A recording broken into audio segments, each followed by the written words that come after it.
জামালপুরের মাদারগঞ্জ উপজেলার ৬ নং আদারভিটা ইউনিয়ন বিএনপির সাধারণ সম্পাদক মাহমুদুল হাসান চৌধুরী মুক্তার বিরুদ্ধে ষড়যন্ত্রমূলকভাবে গরু চুরির অপবাদ ও মামলার প্রতিবাদে মানববন্ধন অনুষ্ঠিত হয়েছে।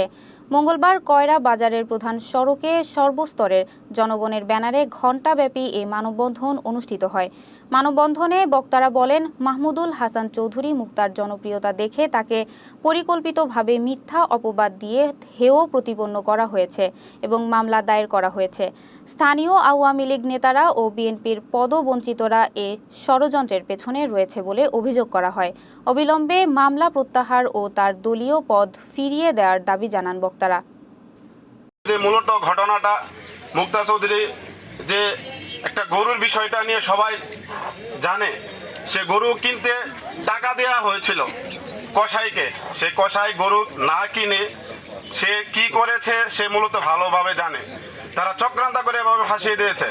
চৌধুরীকে মিথ্যে মামলা ফাঁসিয়ে তার যে পরিমাণ সম্মান নষ্ট করেছে, তার চেয়ে বেশি সম্মান নষ্ট করেছে এই দলের।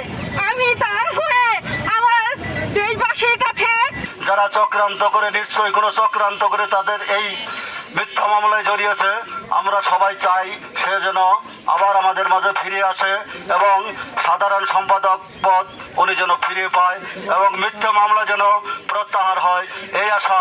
আমাদের মিথ্যে মামলা দিয়ে, মিথ্যে অপবাদ দিয়ে আমাদের হয়রানিমূলক আজকে জনসম্মূলকের কাজ করা থেকে বিরত রাখার জন্য আজকে কয়রা বা পাটাদবাসীকে আমাদের অত্যন্ত দুঃখজনক, আজকে একটা নিন্দাজনক একটা ঘটনা।